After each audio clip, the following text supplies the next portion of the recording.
Sahabat Tuarani, di episode kali ini telah hadir di studio bersama kami narasumber yang merupakan inisiator atau pencetus nama dari Mahardika.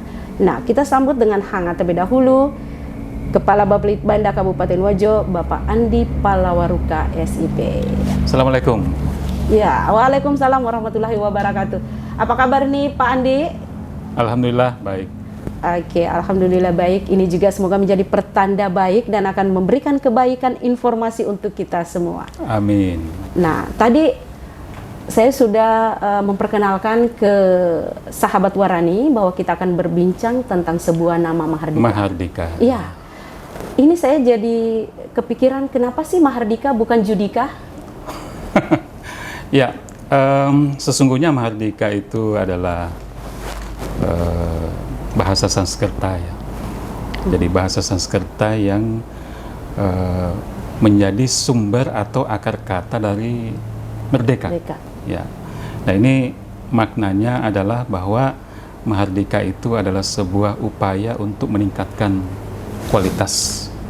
Nah, yang ingin kita capai dengan Mahardika ini adalah bagaimana supaya kita memperbaiki kualitas perencanaan pembangunan kita. Ya, makanya kita beri nama Mahardika. Mahardika. Ya. Mahardika akronim dari sebuah program, sebuah inovasi. Betul, betul. Dan itu kepanjangannya adalah mengharmonisasikan kinerja individu dengan kinerja organisasi melalui dialog kinerja. Wow. Jadi ternyata Mahardika itu sahabat Warani merupakan akronim dari mengharmonisasikan kinerja organisasi, kinerja individu dengan kinerja organisasi melalui dialog kinerja. Nah, kuncinya di sini ternyata yang penting untuk digarisbawahi para sahabat Warani adalah dialog kinerja. Betul. Ya. Jadi memang selama ini kita menemukan fakta bahwa setiap individu atau setiap pegawai ketika dia berada di dalam sebuah tempat itu sesungguhnya mempunyai tujuan pribadi. Jadi misalnya kalau dia adalah seorang pegawai negeri sipil, maka tentu dia menjadi pegawai negeri dan kemudian bekerja di suatu tempat itu karena dia ingin meningkatkan kualitas kehidupannya, dalam hal ini kesejahteraannya, kemudian ingin berkontribusi terhadap organisasinya dengan jalan mengerahkan semua kemampuan yang dia miliki kepada organisasi itu. Nah, supaya keinginan pribadi ini bisa mendukung pencapaian tujuan organisasi, maka harus ada dialog kinerja. Ya, dialog kinerja yang dipimpin oleh yang dilakukan oleh atasan dan bawahan, sehingga masing-masing tujuan-tujuan pribadi tadi ini bisa disesuaikan dengan tujuan organisasi. Jadi kalau misalnya organisasi kita itu ingin mencapai tujuan A, maka tujuan-tujuan pribadi itu meskipun tidak diabaikan, tapi akan mendukung pencapaian tujuan A dari organisasi itu. Begitu kira-kira. Intinya bahwa semua kepentingan, semua kinerja, mau individu ataupun organisasi akan mengerucut atau bermuara pada pencapaian tujuan dari organisasi. Nah, kita harus punya langkah yang sama, punya persepsi yang sama. Karena memang ketika berbicara tentang dialog kinerja, ini berarti memang dalam sebuah organisasi kan memang dibutuhkan adanya komunikasi. Karena dalam organisasi itu adalah sebuah sistem. Support system itu menjadi penting. Mungkin ini yang mendasari ya sampai. Ya, betul. Jadi di dalam organisasi itu kan ada orang. Iya. Jadi seperti kita pahami bahwa organisasi itu maknanya adalah sekumpulan orang yang bekerja sama untuk mencapai satu tujuan. Jadi tujuan organisasi itu hanya satu, ya. Artinya bisa dijabarkan dalam berbagai bentuk, tetapi tetap hanya satu. Nah, orang-orang yang ada di dalam organisasi itu harus paham tujuan organisasi, sehingga keberadaannya di dalam organisasi itu mendukung pencapaian tujuan organisasi. Jangan sampai organisasinya ke kanan, orangnya ke kiri. Ke kiri. Iya, padahal organisasi tidak bisa hidup tanpa ada orang yang menggerakkan organisasi itu. Iya, Seperti itu. Karena support system itu yang penting. Tetapi kadang-kala begini nih, yang terlihat semua memenuhi sebenarnya targetnya. Ya. Terlepas dari target individu, mungkin dia adalah target kinerja juga, tetapi mungkin kinerja bidang. Betul. Tetapi mungkin entah karena asik sendiri melakukan kinerjanya, atau entah memang belum adanya kesepahaman yang sama bahwa tujuan kita ini loh, tujuan kita Jadi sebenarnya bukan berarti mereka gagal atau tidak berkinerja sama sekali, tapi ya itu tadi, mereka membangun visinya masing-masing, membangun misinya masing-masing, sehingga tidak bertemu. Padahal masing-masing sebenarnya sudah sukses menyelesaikan targetnya, tetapi titik temunya itu mungkin ini yang akan dipertemukan dengan dialog kinerja. Betul sekali. Contoh sederhana, setiap pagi pegawai apel untuk apa? Itu kan ada tujuan pribadi di situ, supaya dia hadir tepat waktu, bisa disebut sebagai pegawai yang disiplin. Kemudian yang paling populer kan supaya bisa tercatat untuk mendapatkan TPP. Iya, betul. Nah, tetapi apa kepentingan atau apa tujuan dari kehadiran mereka untuk apel pagi itu bagi organisasi? Nah, ini yang harus disesuaikan, dicocokkan. Kalau dia hadir tepat waktu di pagi hari, berarti organisasi mempunyai SDM, mempunyai pekerja yang bisa langsung segera action untuk mencapai tujuan organisasi. Nah, itu yang saya katakan tadi sebagai sebuah bentuk penyesuaian. Penyesuaiannya. Jadi pegawainya dapat TPP, karena hadir tepat waktu, ikut apel, dan organisasinya mendapatkan SDM yang bisa langsung action bekerja untuk mencapai tujuan dari organisasi itu sendiri. Jadi mungkin contoh sederhana tapi nyata bahwa memang apel pagi itu diadakan bukan sekedar hanya untuk pengambilan gambar, kemudian melakukan absensi. Yang terkenal absensi, tapi terlebih jauh dari itu sebenarnya sesungguhnya tujuannya adalah bagaimana menghadirkan tepat waktu. Karena ini yang sering diabaikan, bahwa disiplin waktu, ketepatan waktu untuk kita action itu pasti akan sangat berpengaruh pada durasi pencapaian dari tujuan organisasi. Jadi organisasi itu, semua kantor, semua lembaga kan punya tugas pokok. Iya, betul. Nah, tugas pokok itu hanya bisa dijalankan oleh pegawai yang bekerja di situ. Tidak mungkin pegawai di luar kantor itu yang mengerjakan. Nah, sehingga kalau di Bapelitbanda itu saya selalu mengatakan bahwa saya tidak butuh Anda hadir apel, tapi pulang menyelesaikan tugas di rumah. Iya, betul. Itu tidak penting. Karena itu seperti membuat saya kalau bahasa Bugisnya itu sangrekat nebeleang. Iya. Sudah ikut apel gitu ya. Sudah ikut apel, saya kira orangnya sudah ada di kantor. Ternyata begitu dipanggil untuk membahas sesuatu atau saya mungkin sudah mengira dia sudah bekerja, ternyata pulang mandi. Pulang baru mandi. Baru mandi. Iya. Atau baru mau mengantar anaknya ke sekolah atau mengantar istrinya ke pasar. Dan itu sangat menyakitkan bagi saya selaku penggerak roda organisasi. Jadi saya selalu mengingatkan ke teman-teman, mari kita apel sebagai tanda kesiapan untuk bekerja. Kita kumpul apel, kita bekerja di situ, kita mulai bekerja, dan sesudah itu kita curahkan waktu kita untuk betul-betul bagaimana mengupayakan supaya organisasi kita ini bisa melaksanakan tugasnya dengan baik. Kalau Anda punya keperluan, selesaikan dulu sebelum datang ke kantor. Ya, betul. Supaya Anda tidak gelisah di kantor. Siapa tahu pada saat setelah apel saya panggil gitu ya. Kita rapat di sini, pikiran Anda di rumah. Waduh, anak saya belum ke sekolah, istri saya masih belum saya antar ke pasar. Akhirnya tidak bisa makan siang nanti. Iya, nanti saya makan siangnya gimana dong? Jadi kita selesaikan dulu di rumah sebelum. Nah, memang saya juga selalu mengingatkan bahwa kalau ternyata Anda membutuhkan waktu yang lebih banyak untuk menyelesaikan tugas-tugas domestik gitu ya, maka sesuaikanlah ya. Ambil waktu yang lebih pagi gitu ya, supaya kita bisa sama-sama apel. Tapi kalau memang betul-betul tidak bisa, no way, no problem. Tidak apa-apa, silakan. Yang penting Anda bekerja nyaman, selesai tugasnya, dan Anda juga hidupnya di rumah bahagia-bahagia saja. Iya, betul. Nah, ini mungkin yang memang kadang bergulir di tengah ASN, ketika kita harus mengedepankan antara tugas dengan kehidupan pribadi. Betul. Menurut saya, terkadang kalau misalnya kita membahas tentang harusnya mereka sudah berada di kantor melakukan pekerjaannya sebagai tuntutan kewajiban, kadang kita dinilai vokal bahwa kita mengabaikan keluarga.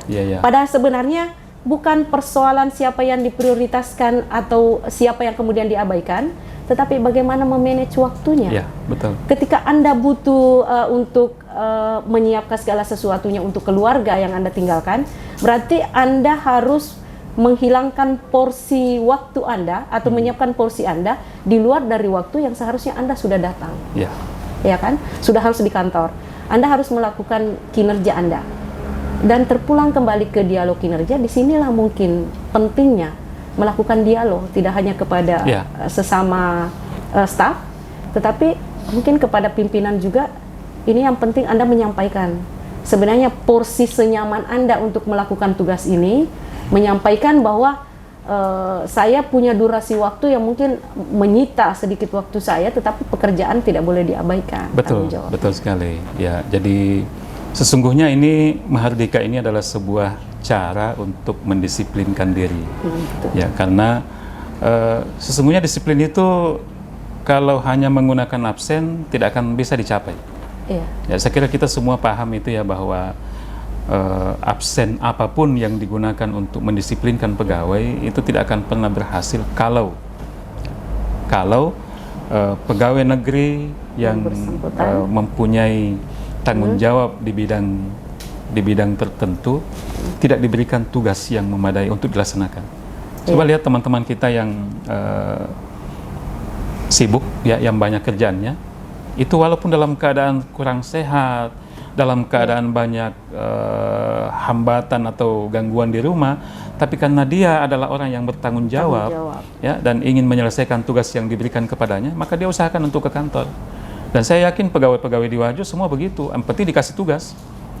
Kalau tidak punya tugas, ya saya juga tidak bisa menahan teman-teman untuk apa yang harus dipertanggungjawabkan. Apa yang mau dilakukan. Karena yang dipertanggungjawabkan adalah tugas. Berarti harus ada tugas. Betul. Tetapi bukankah tugas itu sudah melekat? Nah, memang sudah melekat, tetapi kita mengenal istilah analisa beban kerja, analisa jabatan, dan itu yang memberikan pembagian tugas yang jelas kepada setiap pegawai, dan itu harus jelas karena itu yang muncul di dalam sasaran kinerja pegawai. Seperti itu. Jadi saya pernah menyampaikan bahwa disiplin dengan absen, no way, tidak akan bisa ketemu. Jadi harus ada pekerjaannya. Kalau sudah ada pekerjaan yang diberikan kepada masing-masing pegawai, maka kita bisa mengecek apakah dia laksanakan tugas itu dengan baik atau tidak. Kalau tidak, kita hukum. Kalau baik, kita berikan reward. Nah, itu dia. Nah, itu akan membuat kita menjadi semakin termotivasi untuk bekerja. Itulah tujuan Mahardika sebetulnya. Mahardika ya. Jadi sebenarnya perannya Mahardika hadir di situasi seperti sekarang ini, dan memang mungkin sebenarnya ini situasinya bukan terjadi baru sekarang. Bukan baru sekarang terjadi, tetapi kita atau belum ada pola atau belum ada referensi sampai kemudian Mahardika ini lahir. Tentu saja kita berharap bahwa Mahardika ini akan menjadi salah satu referensi untuk diterapkan di perangkat kerja masing-masing. Ya, karena saya berharap bahwa tidak ada seorang pun pegawai di Kabupaten Wajo yang tidak berkontribusi sama sekali dalam pencapaian tujuan. Jadi semua orang punya potensi, semua orang punya sesuatu yang bisa dia sumbangkan kepada daerah ini, dan itu hanya bisa dilakukan kalau Mahardika ini dijalankan dengan tepat. Bayangkan kalau misalnya di dalam menyusun rencana kerja organisasi ada pegawai yang tidak dilibatkan, tidak diundang, sehingga tidak diketahui apa nanti tugasnya di tahun yang akan datang. Padahal kalau dia dimanfaatkan dengan baik, pasti akan tumbuh tanggung jawab, pasti akan tumbuh keinginan untuk, oh ini saya punya kemampuan begini, saya punya sesuatu yang bisa saya berikan kepada organisasi, sehingga semakin intens dialog yang kita lakukan, maka semakin tergali kemampuan pegawai ini untuk memberikan sesuatu kepada daerahnya. Kemudian ini yang paling penting adalah passion. Bagaimana jiwa mereka, bagaimana ketertarikan mereka terhadap pekerjaannya. Di satu sisi mereka kan kadang seperti ini, bukan karena perintah dia kemudian menempati tempat itu, tetapi karena orientasi awal mereka yang akan menempati satu organisasi perangkat daerah, karena ada orientasi jabatan atau penjenjangan karir yang dibidik di sana. Nah, setelah sampai di sana ternyata di situ bukan passionnya, akhirnya bekerjanya juga tidak maksimal. Nah, kira-kira Mahardika ini dalam posisi seperti ini bagaimana menerjemahkan Mahardika untuk tetap menggiring ini masuk kepada satu tujuan yang sama? Sebetulnya dengan Mahardika itu nanti ketemu itu orang begitu. Akan ketemu, akan ketemu, nah, ya. itu. Karena ketika terjadi dialog, itu dengan sendirinya kapasitas dari pegawai yang bersangkutan akan bisa langsung dipantau oleh atasannya. Jadi kalau misalnya dia adalah seorang pelaksana, nanti kalau misalnya latar belakang pendidikannya tidak sesuai atau passionnya kurang pas, atau mungkin pemahaman tentang regulasi dan datanya yang tidak pas, itu nanti akan ketahuan. Karena pada saat dialog ini, itu atasan akan menggali kemampuan bawahannya untuk meminta apa sih yang akan Anda berikan kepada saya sebagai atasanmu gitu. Karena atasan ini kita anggap sebagai representasi dari organisasi ya. Jadi atasan ini nanti akan meminta, oh saya mempunyai tanggung jawab untuk menyelesaikan sebuah tugas. Contoh ya, katakanlah misalnya seorang kepala bidang A, dia ditugaskan oleh kepala dinasnya untuk menyelesaikan tugas yang namanya B. Nanti si A ini ya akan menyampaikan kepada bawahannya, saya ditugaskan oleh atasan untuk menyelesaikan B. Sekarang Anda bisa berkontribusi di mana? Nah, makanya Mahardika juga menjadi sebuah alat evaluasi. Alat evaluasi bahwa apakah penempatan pegawai di sebuah jabatan itu sudah sesuai atau tidak. Karena kalau tidak sesuai, maka dialog itu nanti akan selalu berakhir dengan sesuatu yang tidak pasti. Nah, itu dialog kinerja ini kan yang paling penting juga, mulai dari perencanaannya. Dari tahap perencanaan kita semua sudah terlibat untuk kemudian mencapai satu tujuan yang sama. Nah, apakah kemudian Mahardika ini selain bermanfaat untuk proses perencanaan, ada manfaat lain enggak yang bisa dirasakan di luar daripada ASN ini, di luar dari perangkat daerah? Tentu. Jadi manfaat yang paling nyata nantinya itu adalah pelayanan publik akan meningkat kualitasnya, dan tentu kepuasan masyarakat juga selaku penerima layanan akan semakin meningkat pula.